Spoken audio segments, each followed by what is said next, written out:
मी काव्या. लग्न झाल्यापासून फक्त 2 महिने झाले होते. अद्वैत माझा नवरा, खूप प्रेमळ आणि काळजी घेणारा. आम्ही आमच्या हनीमूनसाठी मॉरिशसला आलो होतो. पार्ट लुईस पासून थोडं दूर एका सुंदर बीच रिसॉर्टवर आम्ही उतरलो. सगळीकडे निळा समुद्र, हिरवे पाम वृक्ष आणि हवा इतकी गोड आणि ओलसर की मनच भिजून जात होतं. रात्री समुद्र किनाऱ्यावर चालताना अद्वैत माझा हात घट्ट धरून म्हणाला, काव्या, हे सगळं स्वप्नासारखं वाटतंय ना? मी त्याच्या खांद्यावर डोकं ठेवून होकार दिला होता. खरंच सगळं परफेक्ट होतं. दुसऱ्या दिवशी सगळं ब्रेकफास्टसाठी आम्ही रिसॉर्ट ओपन रेस्टॉरंटमध्ये बसलो होतो. समोर समुद्राच्या लाटा येत जात होत्या. अद्वैत माझ्या प्लेटमध्ये फ्रुट्स घालत म्हणाला, आज तू एकदा स्पामध्ये बॉडी मसाज करून घे ना. इथला मसाज खूप प्रसिद्ध आहे. तू विमान प्रवासाने थकली आहेस, पूर्ण रिलॅक्स होशील. मी थोड्या वेळ आश्चर्याने त्याच्याकडे पाहिलं. तूही येशील ना बरोबर? तो हसला. मला तर आज बियर पिऊन स्विमिंग करायचं आहे.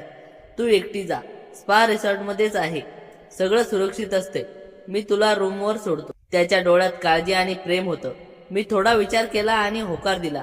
खरं तर मला थोडी भीती वाटत होती, पण अद्वैत इतका आग्रह करत होता ना की मी तयार झाले.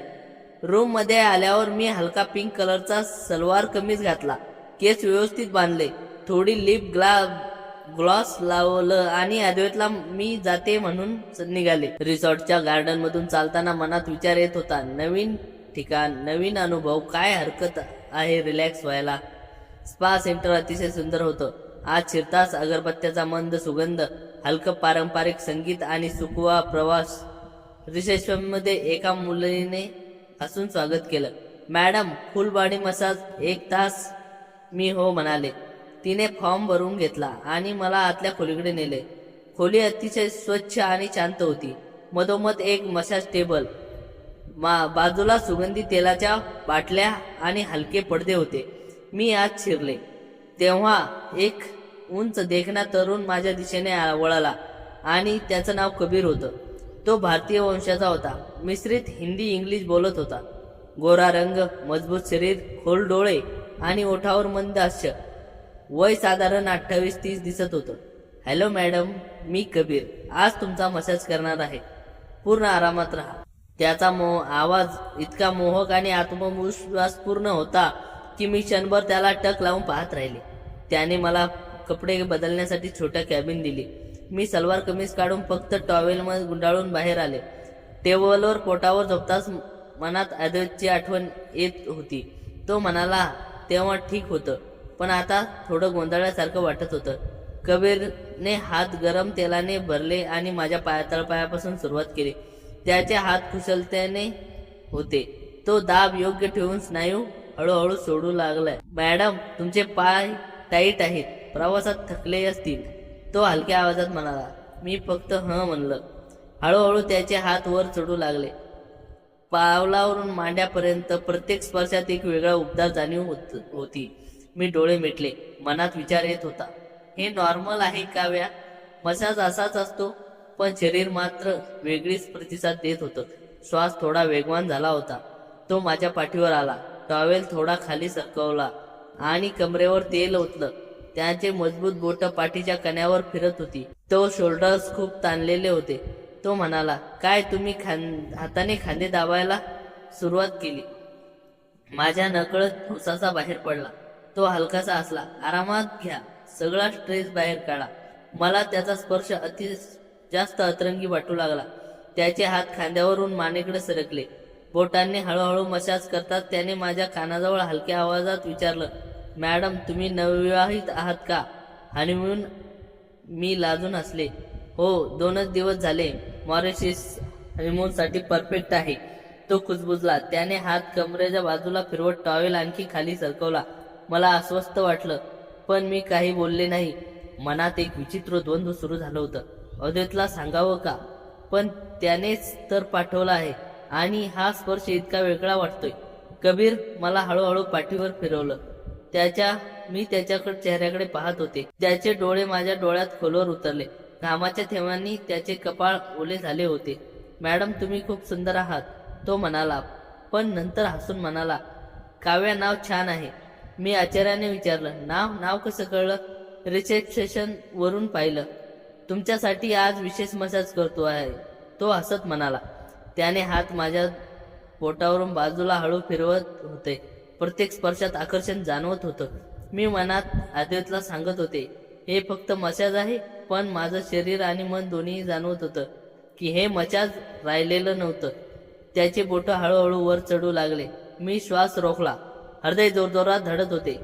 कबीरने माझ्या चेहऱ्याजवळ येऊन हलक्या आवाजात म्हटलं, आरामात घ्या काव्या, मी तुम्हाला असा अनुभव देईल जो तुम्ही कधीही विसरणार नाही. त्या क्षणी मला कळून चुकलं की हा प्रवास फक्त मसाजचा राहिला नव्हता. एक अनोखं हळूहळू वाढणारं भावनिक आणि शारीरिक आकर्षण सुरू झालं होतं.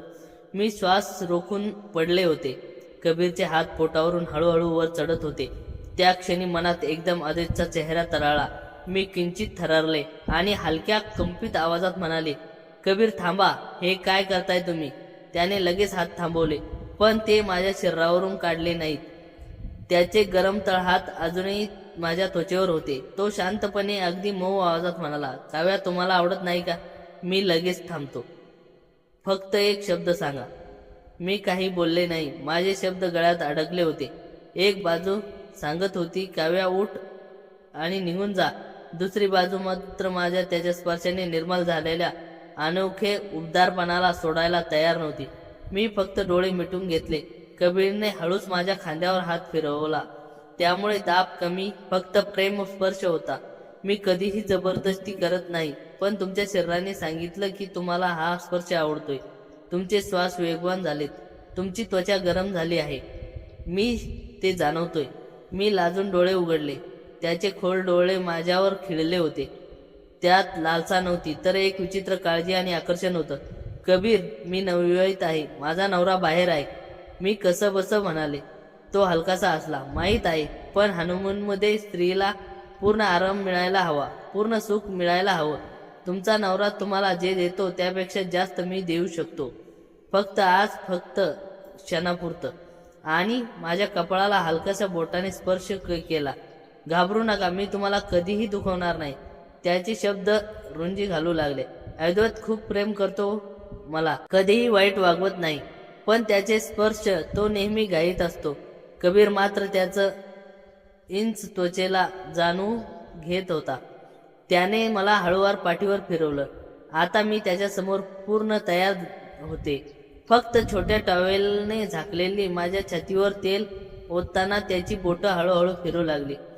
मी एक उसाचा टाकला, कबीर प्लीज, पण माझा आवाज नकार देता येत नव्हता, तर जणू परवानगी मागत होता. तो माझ्या कानात कुजबुजला, काव्या, तुम्ही खूप सुंदर आहात. तुमची ही लाज, ही थरथर मला वेड लावते. तुम्हाला कधी कोणी असा स्पर्श केला आहे का, ज्याने तुमच्या नसेला जाग केलं असेल? मी नाही म्हणून डोकं हलवलं. खरंच अद्वैत सोबत असं कधी घडलं नव्हतं. कबीरने माझ्या गळ्यावर हळूच चुंबन दिलं. फक्त ओठाचा हलका स्पर्श. माझ्या शरीरात विजेची लहर गेली. मी त्याच्या खांद्याला हात लावून विरोध करायला होता, पण त्याऐवजी मी त्याला घट्ट पकडलं. तुम्ही पहिल्यांदा असा अनुभवत आहात, तो हसत म्हणाला. मी तुम्हाला पूर्ण मोकळं करेन आज, जो तुम्हाला तुमच्या नवऱ्याकडून मिळाला नाही. त्याने हात माझ्या मांड्यावर फिरवत होते, हळू, प्रेमळ व ज्वलंत. मी मनाला सतत सांगत होते की मी काय करते हे चूक आहे, पण शरीर त्याच्या स्पर्शाला प्रतिसाद देत होतं. माझे हात नकळतच पाठीवर फिरू लागले. त्याचे मजबूत शरीर घामाने ओले झालेले मला आकर्षित करत होते. कबीरने मला जवळ ओढले. आमचे श्वास एकमेकात मिसळले. मला सांगा काव्या, थांबू का, त्याने विचारले. मी काही बोलले नाही. त्याने माझ्या ओठावर आपले ओठ टेकवले. हळू, गहरी, भावनिक चुंबन. मी पहिल्यांदा विरोध केला, पण नंतर स्वतःच त्याच्यात हरवले. त्या क्षणी मला वाटलं जणू वर्षानुवर्ष बंद असलेलं एखादं दार उघडलं गेलं. कबीर फक्त शारीरिक नव्हता, तो माझ्या मनातल्या इच्छाला, भावनेला समजून घेत होता. तो मला वारंवार विचारत होता, आवडतंय काय, दुखतंय काय? प्रत्येक वेळी मी फक्त उशाने उत्तर देत होते. मसाज 1 तास संपला तरी आम्ही थांबलो नाही. तो मला घट्ट मिठीत घेऊन बसला. माझे डोळे भरले. मी काय करते कबीर, मी पाप करते, मी रडकुंडीत आवाजात म्हणाले. त्याने माझे केस कुरवाळले. हे पाप नाही काव्या, हे स्वतःला ओळखण्याची प्रक्रिया आहे. तू इथे आलीस कारण तुझ्या मनाला हे हवं होतं. मी फक्त तुला देत आहे. मी त्याच्या छातीवर डोकं ठेवलं. त्याच्या हृदयाची धडधड ऐकत होते. एकाकी अपराधीपणाची भावना, दुसरीकडे अपूर्ण राहिलेल्या इच्छेची पूर्तता, दोन्ही एकत्र मिसळून मला गोंधळात टाकत होते. तो हळूच म्हणाला, उद्या पुन्हा ये. मी तुझी वाट पाहीन. आज फक्त सुरुवात होती. मी काही बोलले नाही, फक्त होकार दिला. कपडे घालताना माझे हात थरथरत होते. आरशात पाहिलं तर माझा चेहरा लाल झाला होता. डोळे चमकत होते. स्पा बाहेर पडतात अद्वैतची आठवण येत होती. तो काय विचारेल, पण मनाच्या एका कोपऱ्यात कबीरचा स्पर्श, त्याचे शब्द, त्याची ऊब सगळं पुन्हा पुन्हा आठवत होतं. मी रूमकडे परतताना मनात एक विचार होता. हे काय सुरू झालंय? काव्या आणि थांबायचं आहे का? दुसऱ्या दिवशी सकाळी अद्वैत अजून झोपलेला असताना मी उठले. मनात एक विचित्र अस्वस्थता होती. कालचा दिवस आठवला की शरीरात शिरशिरी आली आणि एकदम अपराधीपणाच्या भावनेची जीव गुदमारला. काव्या, काय करतेस तू? अद्वैत तुझ्यासाठी एवढं सगळं करतोय, पण कबीरचे ते स्पर्श, त्याचे शब्द, त्याची नजर सगळं मनात घिरट्या घालत होतं. मी अद्वैतला सांगितलं, आज पुन्हा स्पासाठी जाणार आहे. काल खूप रिलॅक्स झाले. अद्वैतने हसून गालावर चुंबन घेतलं. जा रे, मजा कर. बीचवर त्याचा तो निरागस विश्वास पाहून माझे हृदय दुखलं, पण पाय स्पाच्या दिशेने वळले. कबीरने मला पाहताच त्याच्या चेहऱ्यावर एक वेगळं हास्य आणलं. काव्या, तू आलीस? मी रात्रभर तुझी आठवण काढत होतो. त्याचा आवाज इतका मऊ आणि खोल होता की माझे पाय लटपटले. आज खोलीत फक्त मंद निळा प्रकाश होता आणि हवा सुगंधाने भरलेली होती. मी कपडे बदलून टॉवेलवर आले तेव्हा त्याने मला जवळ ओढलं. आज मी फक्त मसाज करणार नाही, तुझ्या मनालाही स्पर्श करणार. तो कुजबुजला. तो मला पलंगावर घेऊन बसला. आज मसाज फार कमी होता. त्याचे हात माझ्या पाठीवर फिरत होते, पण त्याने प्रेमाने होते. त्याने माझे केस बाजूला केले आणि गळ्यावर हळूहळू चुंबन दिले. मी थरथरत म्हणाले, कबीर, हे काय चाललंय आपलं? मी लग्न केलेली आहे. त्याने मला घट्ट मिठीत घेतला आणि म्हणाला, माहीत आहे काव्या, पण कधी कधी आयुष्यात एक असा क्षण येतो जेव्हा तुम्हाला स्वतःला पूर्णपणे जाणून घ्यायचं असतं. तू इथे आलीस कारण तुझ्यात काहीतरी अपूर्ण होतं. मी ते भरून देत आहे, फक्त या काही दिवसांसाठी. आम्ही तासभर बोलत होतो. तो आपल्या आयुष्याबद्दल सांगत होता. मॉरिशसमध्ये एकटाच राहतो. कुटुंब भारतात आहे, पण इथे स्पामध्ये काम करतो कारण यात लोकांना त्यांच्या मनाला स्पर्श करण्याची संधी मिळते. तुझ्यासारखी एखादी मुलगी भेटली की सगळं काही वेगळं वाटतं. तो म्हणाला. मीही माझ्या लग्नाबद्दल सांगितलं. अद्वैत तो किती चांगला आहे, पण कधी कधी त्याला माझ्या मनाची, शरीराची पूर्ण भाषा समजत नाही. हे सांगताना मला रडू आलं. कबीरने माझे अश्रू पुसले आणि म्हणाला, रडू नको, आज मी तुला पूर्णपणे जाणून घेईन. त्याने मला हळूच जवळ घेतलं. त्याचे स्पर्श आता शारीरिक नव्हते, प्रत्येक स्पर्शात काळजी होती, प्रेम होतं. तो मला वारंवार विचारत होता, आवडतंय का? सांग मला, काय हवंय तुला? मी पहिल्यांदा इतकं मुक्तपणे स्वतःला व्यक्त केलं. माझे हात त्याच्या शरीरावरून फिरू लागले. त्याचे ते मजबूत खांदे, त्याची गरम त्वचा, त्याचे श्वास, सगळं मला वेड लावत होतं. एका क्षणी मी त्याच्या छातीवर डोकं ठेवून रडले. मी पाप करते कबीर, अद्वैतला फसवते. त्याने माझ्या केसात बोटे फिरवत म्हटलं, हे पाप नाही, हे सुंदर आठवण आहे. तुझ्या आयुष्यात अद्वैत असेल, पण ही काही दिवसासाठी ओढ ही फक्त आपली आहे.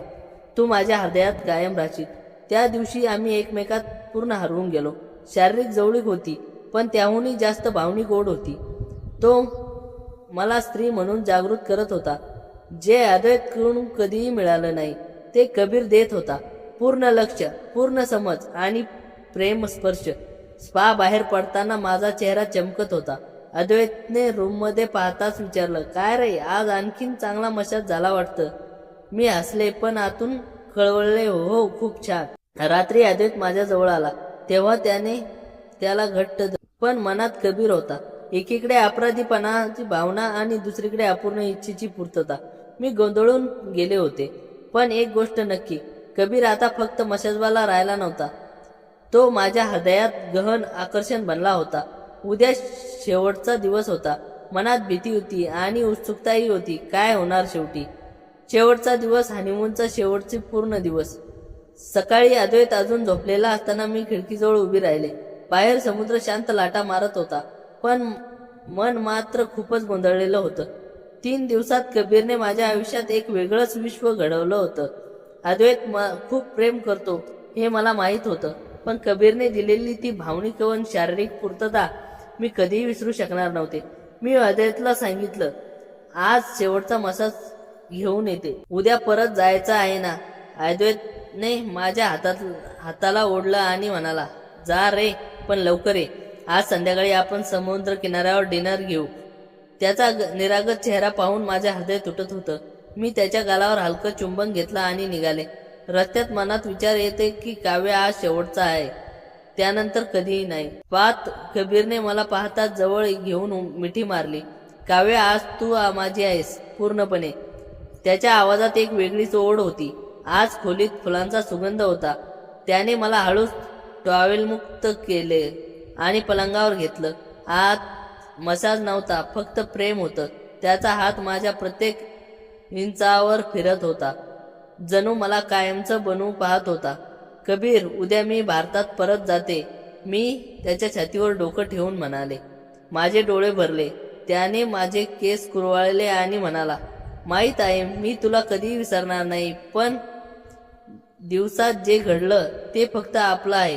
तुझ्या नवऱ्याला कधी सांगू नकोस. हे सुंदर रहस्य आहे, हे असंच राहू दे. तो मला हळूच प्रेम करत होता. प्रत्येक स्पर्शात काळजी, प्रत्येक चुंबनात भावना होती. मी त्याला घट्ट धरून, तू मला स्त्री म्हणून जागृत केलंस कबीर. अद्वैतवर मी खूप प्रेम करते, पण तू मला जे दिलं ते मी कधीही मागितलं नव्हतं, पण हे ते हवं होतं. मी रडत म्हणाले. कबीर मला जवळ घेतला आणि कानात कुजबुजला, काव्या, तू खूप सुदृढ आहेस. तुझ्या आयुष्यात अद्वैत असेल, मुलं होतील, सुखी संसार असेल, पण कधी कधी जेव्हा तू एकटी असशील तेव्हा मला आठव, मी तुझ्या हृदयात कायम राहीन. त्याचे शब्द ऐकून मी अधिक रडले. आम्ही तासभर एकमेकात गुंतलो होतो. शारीरिक जवळीक होती, पण त्याहून अधिक जास्त मनाची जवळीक होती. तो मला समजून घेत होता, माझ्या प्रत्येक इच्छेला महत्त्व देत होता. संध्याकाळी आम्ही स्पाच्या बाहेर समुद्र किनाऱ्यावर गेलो. चंद्रप्रकाशात बसलो. त्याने माझा हात हातात घेतला. तुला कधीही विसरणार नाही, तू माझ्या आयुष्यात आलीस आणि एक सुंदर आठवण बनलीस, तो म्हणाला. मी त्याच्या खांद्यावर डोकं ठेवलं. कबीर, तू मला दिलेली ओढ मी कशी विसरू, पण अद्वैतला दाखवू शकत नाही. तो हसला आणि पण त्याच्या डोळ्यात दुःख होतं. मग रहस्य ठेव आणि स्वतःला दोष देऊ नकोस. तू काही चुकीचं केलं नाहीस, तू फक्त स्वतःला जाणून घेतलं आहेस. रात्री रूमवर परतल्यावर अद्वैतने मला जवळ घेतलं आणि मी त्याला घट्ट धरलं. त्याचं प्रेमळ चुंबन घेताना माझ्या डोळ्यासमोर कबीरचे क्षण तरळत होते. अपराधी भावना होती, पण त्याच्याबरोबर एक वेगळी पूर्णता होती. दुसऱ्या दिवशी विमानात बसताना अद्वैत माझा हात धरून बसला होता. मी खिडकीतून बाहेर पाहत होते. मॉरिशस दूर जात होते. मनात कबीरचे शेवटचे शब्द घुमत होते, तू माझी आहेस या आठवणीसाठी. भारतात आल्यावर सर्व काही सामान्य झालं. अद्वैत सोबत संसार सुरू झाला, पण कधी कधी एकटी असताना कबीरची आठवण येते. त्याचे स्पर्श, त्याचे प्रेमळ शब्द, त्याची ऊब. मी हसते आणि मनात म्हणते, ते फक्त सुंदर हनीमून रहस्य आहे. कधी कधी वाटतं, आयुष्यात एकदा तरी स्वतःला पूर्णपणे जाणून घेणं हे कदाचित चुकीचं नाही. भारतात परतल्यानंतर 2 वर्ष कशी निघून गेली ते काव्याला कळलंच नाही.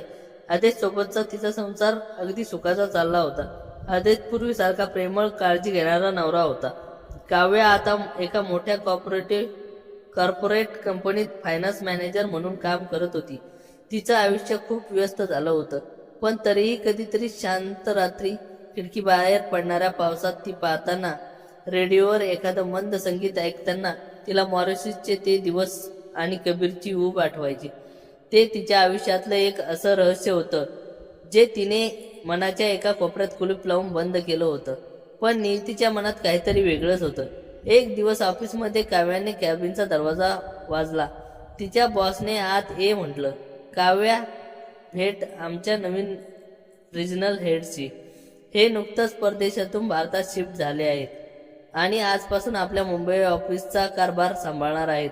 काव्याने हसून फाईलवर डोकं वर केलं आणि समोर पाहता तिच्या हातातले पेन गळून पडलं. तिच्या हृदयाची धडधड एका क्षणात इतकी वाढली की तिला स्वतःचा श्वास ऐकू येऊ लागला. समोर सूट बूट मध्ये अत्यंत रुबाबदार लुक मध्ये उभा होता कबीर. त्या 2 वर्षापूर्वीच्या खोल नजरेने कबीरने काव्याकडे पाहिलं. त्याच्या ओठावर तेच मंद परिचित हास्य होतं. बॉसने ओळख करून दिली.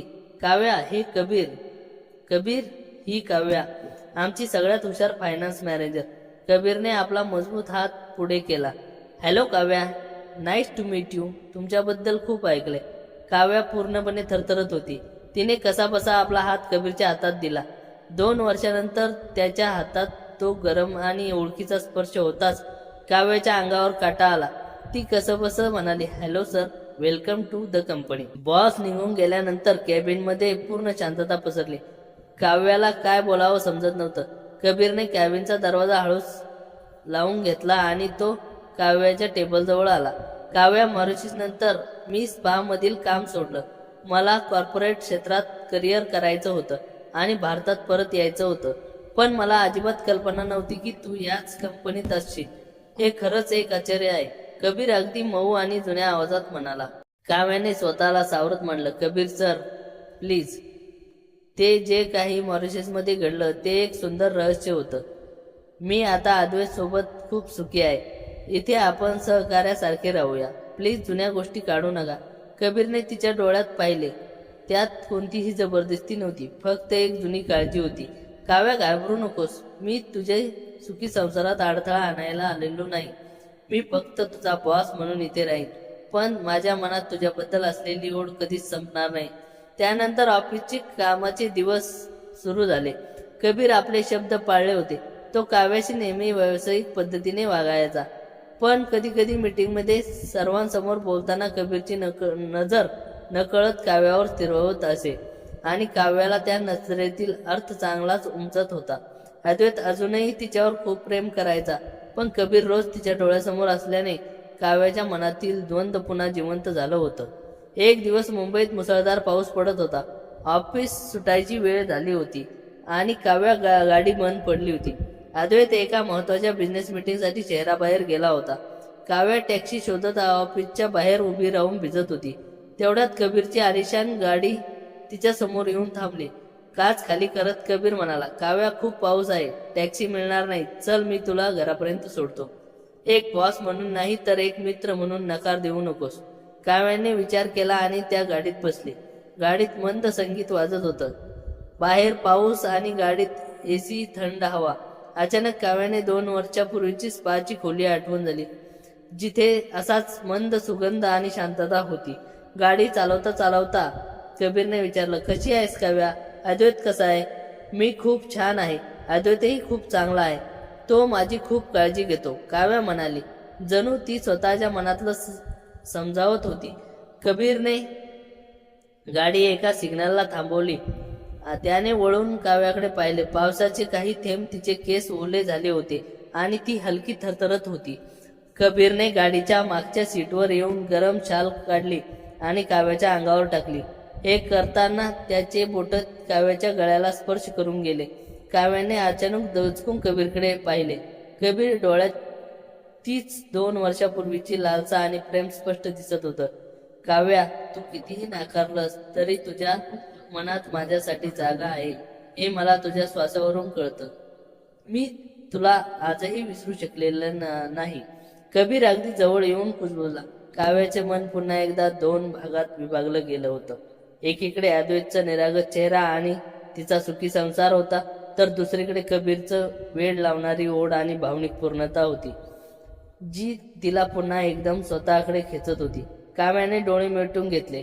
गाडी पुढे चालत होती आणि काव्याच्या मनात एकच प्रश्न निर्माण झाला होता, आता पुढे काय? हे थांबवायचं आहे की या प्रवाहात वाहून जायचं आहे? मित्रांनो, कथेचा हा भाग तुम्हाला कसा वाटला हे नक्की सांगा. जर तुम्हाला पुढील वळण जाणून घ्यायचे असेल तर व्हिडिओला लाईक करा आणि चॅनलला सबस्क्राईब करायला विसरू नका. धन्यवाद.